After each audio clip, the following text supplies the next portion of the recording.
So hello everyone, आज के इस वीडियो में हम ग्लोकोमा के बारे में पढ़ने वाले हैं और उसकी होम्योपैथिक मेडिसिन भी पढ़ेंगे। और ग्लोकोमा कोई एक सिंगल डिसऑर्डर नहीं है। सबसे पहले आपको ये बात ध्यान रखनी है, इसके अंदर तीन चीजें होती हैं। पहला प्रोग्रेसिव ऑप्टिक न्यूरोपैथी, ठीक है।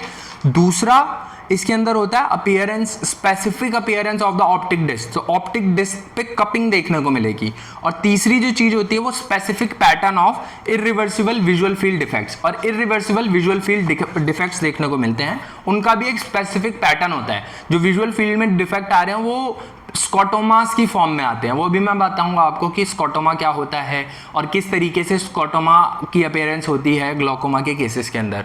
तो इसमें ये तीन चीजें मेन है। जब भी हम ग्लोकोमा को डिस्कस करते हैं तो एक चीज जो बिल्कुल बहुत ही इंपॉर्टेंट है डिस्कस करनी, वो है इंट्राओक्युलर प्रेशर।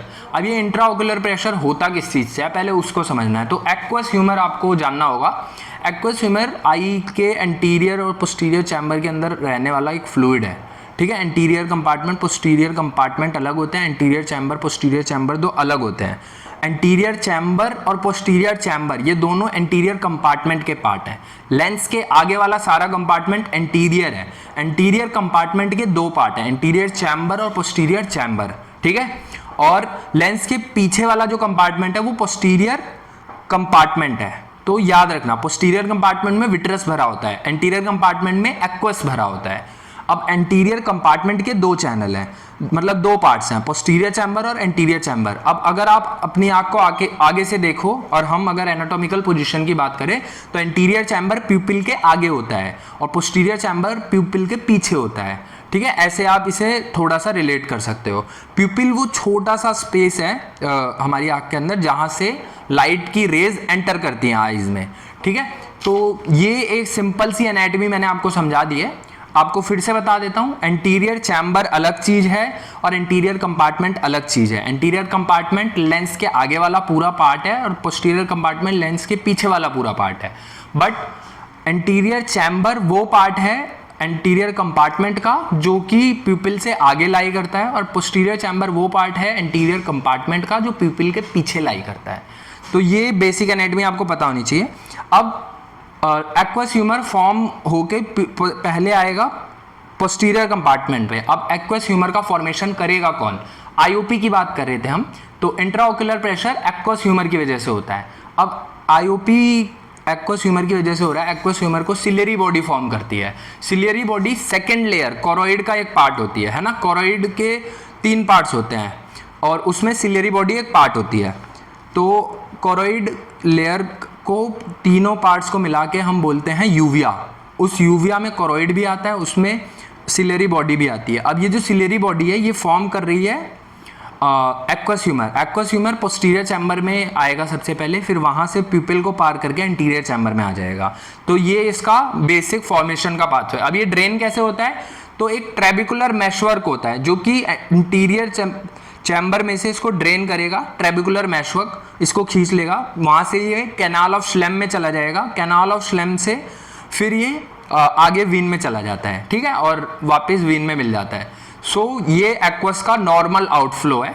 अगर आउटफ्लो में कुछ दिक्कत आएगी तो आईओपी बढ़ सकता है। अगर आउटफ्लो ठीक से नहीं हो रहा होगा तो आईओपी बढ़ सकता है, या फिर अगर इसका प्रोडक्शन ज्यादा हो रहा होगा तो आईओपी बढ़ सकता है। तो ग्लोकोमा जो होते हैं ना, ग्लोकोमा की डेफिनेशन सबसे पहले देखते हैं। तो ये एक इरिवर्सिबल डिसऑर्डर है, group of disorder characterized by progressive optic neuropathy resulting in a characteristic appearance of the optic disc. तो एक कैरेक्टरिस्टिक अपीयरेंस होती है ऑप्टिक डिस्क की, और एक स्पेसिफिक पैटर्न होता है इरिवर्सिबल विजुअल फील्ड डिफेक्ट्स का, often associated with raised IOP.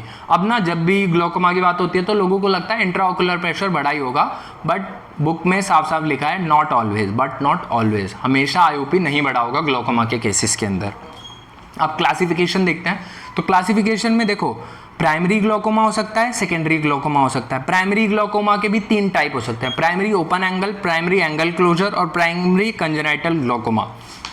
अब इसको ऐसे समझना है आपको, जो प्यूपिल है और जहाँ से ये पूरा फॉर्म हो रहा है, इन दोनों के बीच में ना एक एंगल बनता है, उसको हम वही जो एंगल है उसी को, अगर वो ओपन रहता है और फिर पर्सन को ऑप्टिक न्यूरोपैथी हो रही होती है तो उसको हम बोलते हैं प्राइमरी ओपन एंगल ग्लोकोमा। अगर उस एंगल में कुछ डेविएशन आया, कुछ एंगल का क्लोजर हो गया, जिसकी वजह से जो आईओपी है वो रेज हो रहा है, एक्वस ह्यूमर ड्रेन नहीं हो पा रहा, तो उसको हम बोलते हैं प्राइमरी एंगल क्लोजर ग्लोकोमा। तो ये बेसिक डिफरेंस आपको पता होना चाहिए।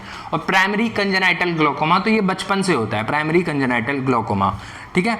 अब सेकेंडरी ग्लोकोमा, ये दूसरे ऑक्यूलर कारण की वजह से भी हो सकता है या सिस्टमिक की वजह से भी, मतलब ऐसा भी हो सकता है कि प्राइमरी कारण जो हो वो ग्लोकोमा का और ये एंगल क्लोजर या ओपन एंगल या आउटफ्लो में कोई दिक्कत ऐसा ना हो, कोई और ही कारण हो, जैसे trauma to the eye, uveitis, inflammation of the second layer, है ना, एंड न्यूवास्कुलराइजेशन, जैसा डायबिटिक रेटिनोपैथी में देखने को मिलता है। स्टेरॉइड इंड्यूस्ड, अगर किसी ने बहुत ज़्यादा स्टेरॉइड्स ले लिए, एंड लेंस इंड्यूस्ड, जिसे हम फेकोमॉर्फिक या फेकोलिटिक ग्लोकोमा कहते हैं। तो ये सेकेंडरी ग्लोकोमा के कारण हो सकते हैं। अब एक्वस ह्यूमर के डायनेमिक्स मैंने आपको ऑलरेडी बता दिए हैं कि ये कैसे फॉर्म होता है, और मैंने आपको बेसिक डिफरेंस भी बता दिया। अब ना इसके रिस्क फैक्टर्स क्या होते हैं, तो एज जो होती है 40 ईयर्स से ज़्यादा जिन लोगों की हो जाती है, म्योपिया इसका स्पेसिफिक रिस्क फैक्टर है, ठीक है। म्योपिया के अंदर आईओपी बढ़ता है, जिसकी वजह से ग्लोकोमा होने के चांसेस बढ़ जाते हैं। फैमिली हिस्ट्री अगर किसी को ग्लोकोमा की, थिनर सेंट्रल कॉर्नियल थिकनेस, अगर जो कॉर्निया है उसकी थिकनेस कम है तो उसकी वजह से भी ग्लोकोमा हो सकता है।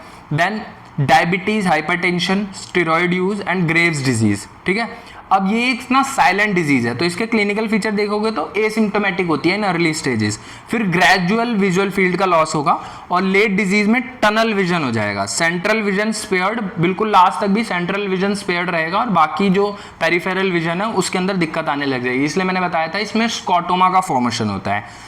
साइंस क्या क्या दिखेंगे आपको ग्लोकोमा के पेशेंट के अंदर, तो ये मैं प्राइमरी ओपन एंगल ग्लोकोमा की बात कर रहा हूँ। रेज्ड आईओपी होगा, आईओपी कितना रेज्ड होना चाहिए, तो 21 mmHg से ज़्यादा रेज्ड हो। अगर ओपन एंगल दिखेगा हमें गोनियोस्कोपी पे, गोनियोस्कोपी से हम एंगल चेक करते हैं, ठीक है।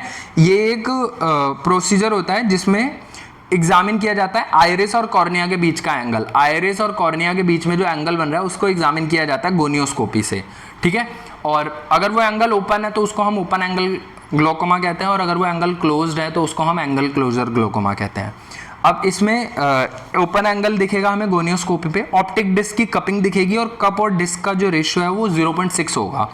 वर्टिकल इलोंगेशन दिखेगा, नेजलाइजेशन दिखेगा वेसल्स का, और पेरीपेपिलरी एट्रोफी। पेरीपेपिलरी एट्रोफी का मतलब जो ऑप्टिक डिस्क है उसके अराउंड का जो एरिया है वहाँ पे एट्रोफी हो रही होगी। विजुअल फील्ड डिफेक्ट्स में आपको स्कोटोमास दिखेंगे, पैरासेंट्रल, आर्कुएट और सीडल स्कोटोमा। रोइने नेजल स्टेप जो कि पैथोगनोमिक होता है ग्लोकोमा का, ये दिखेगा आपको, और एडवांस केसेस में आपको टनल विजन दिखेगा, ठीक है। देन टोनोमेट्री करेंगे हम डायग्नोसिस के लिए, मेजर्स आईओपी, टोनोमेट्री से हम इंट्राओकुलर प्रेशर नापेंगे, गोनियोस्कोपी करेंगे जिससे हम एंगल को विजुअलाइज कर सकें, पेरीमेट्री करेंगे फील्ड डिफेक्ट्स, विजुअल फील्ड्स को देखने के लिए, और ऑप्थेल्मोस्कोपी ऑप्टिक डिस्क का इवैल्यूएशन करने के लिए, और रेटिनल नर्व फाइबर का एनालिसिस करेंगे कि जो रेटिनल नर्व फाइबर्स हो उनमें तो कोई न्यूरोपैथी नहीं हो रही, ठीक है। ये था प्राइमरी ओपन एंगल ग्लोकोमा का। जो प्राइमरी एंगल क्लोजर ग्लोकोमा होता है उसके भी जो फीचर है उसमें ना क्या होता है, एक एक्यूट अटैक आता है, तो sudden painful loss of vision होगा। इसमें देखो ग्रेजुअल लॉस था, हेडेक, नोजिया, वॉमिटिंग होगा, हेलोज अराउंड लाइट्स दिखेंगे, माइल्ड डायलेटेड फिक्स्ड प्यूपिल, थोड़ी सी डायलेटेड और फिक्स्ड प्यूपिल दिखेगी, कॉर्नियल एडिमा दिखेगा, markedly raised IOP more than 40 to 60 mmHg। वहाँ पे देखो 21 mmHg पे हम कह रहे थे कि रेज्ड आईओपी और ओपन एंगल ग्लोकोमा, यहाँ पे बहुत ज़्यादा, क्योंकि जो एंगल था वही क्लोज हो गया, तो अब बिल्कुल भी फ्लूइड ड्रेन ही नहीं हो पा रहा, ठीक है। और डायग्नोसिस तो गोनियोस्कोपी से डायग्नोसिस करेंगे, टोनोमेट्री से करेंगे, पेरीमेट्री, ऑप्थेल्मोस्कोपी, तो ये बिल्कुल सेम है। सर्जरी में हम ट्रेबुलोक्टमी करेंगे। ट्रेबुलोक्टमी का मतलब वो जो ट्रेबिकुलर मेशवर्क है ना उसकी स्टिफनिंग और हार्डनिंग हो जाती है, तो उसकी सर्जरी कर देते हैं, जिसकी वजह से स्टैंडर्ड फिल्ट्रेशन सर्जरी है वो, और उसके अंदर फिल्ट्रेशन चैनल बना देते हैं जिससे ड्रेनेज हो जाए। ड्रेनेज डिवाइसेस लगाएंगे। और कॉम्प्लिकेशन क्या क्या हो सकती है, तो इरिवर्सिबल ब्लाइंडनेस हो सकती है अगर इसको अनट्रीटेड छोड़ा गया, सेकेंडरी कैटरैक्ट हो सकता है, या जो सर्जरी की कॉम्प्लिकेशन होंगी वो हो सकती हैं। तो ये तो हो गया हमारा ग्लोकोमा का सर्जिकल एस्पेक्ट। अब देखते हैं इसका मेडिसिनल ट्रीटमेंट क्या है। तो होम्योपैथिक मेडिसिन में अगर आप देखोगे सिंथेसिस रेपर्टरी में तो ग्लोकोमा के लिए phosphorus, physostigma, pulsatilla, rhus tox, spigelia, terebinth, belladonna, clematis और ग्लोनोइन दे रखी है। बोरिक में belladonna, osmium met, phosphorus, physostigma, rhus tox, spigelia, gelsemium, nux vomica और ओपियम दे रखी है। और कैंट रेपर्टरी में सिर्फ 4 मेडिसिन दे रखी है, फॉस्फोरस, प्रूनस, स्पाइजीलिया और सल्फर। तो मैंने कैंट को सबसे ऊपर रखते हुए फॉस्फोरस, फाइसोस्टिग्मा, प्रूनस और स्पाइजीलिया लिया है, और सल्फर आई थिंक मैंने नहीं लिखा है, बट सल्फर भी आप एक बार देख लेना। तो हम 4 मेडिसिन पढ़ने वाले हैं। सबसे पहले फॉस्फोरस। तो फॉस्फोरस में आई सिम्टम देखोगे तो green halo around the candle light, then letters appear red, atrophy होगी ऑप्टिक नर्व की, atrophy of the optic nerve, glaucoma, and then partial loss of vision from abuse of tobacco. Same goes with nux vomica. तो nux vomica में भी आप ये लिख के आ सकते हो।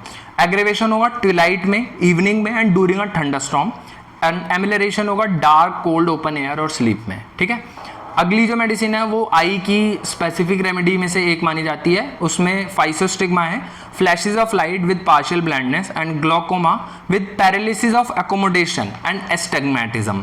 तो ये फाइसोस्टिग्मा के सिम्टम है। अगली जो मेडिसिन है वो भी बहुत स्पेसिफिक है ग्लोकोमा के लिए, प्रूनस स्पाइनोसा। बर्स्टिंग पेन है राइट आई बॉल में, shooting pain like lightning through the pain extending to the occiput. जो पेन है वो एक्सटेंड कर रहा है ऑक्सीपुट तक, ठीक है, यहाँ तक। Sudden pain in the right eye, right eye का ज्यादा इन्वॉल्वमेंट है इसके अंदर, as if it would burst. तो देखो आईओपी बढ़ा हुआ है तो क्या होगा, पेन ही तो होगा। And ameliorated by lacrimation, eye feels as if it would burst, और ब्रैकेट में ग्लोकोमा लिखा हुआ है। तो ये प्रूनस के सिम्टम थे, प्रूनस स्पाइनोसा, PRUNUS से। देन अगली जो मेडिसिन है वो है स्पाइजीलिया। स्पाइजीलिया में भी sensation as if eyes were too large. क्यों, आईओपी बढ़ा हुआ है तो eyes were too large, have a marked elective affinity for the eye. तो स्पाइजीलिया के अंदर दे रखा है it has a marked elective affinity for the eye, eye feels too large, और इसमें passive pain on turning them, थोड़ा सा भी उन्हें टर्न करने पे कहीं पे पैसिव पेन होगा, ठीक है, प्रेसिव पेन होगा। Then severe pain in and around the eye extending deep into the socket. तो बहुत ज़्यादा पेन हो रहा है और पूरा पीछे तक जा रहा है पेन।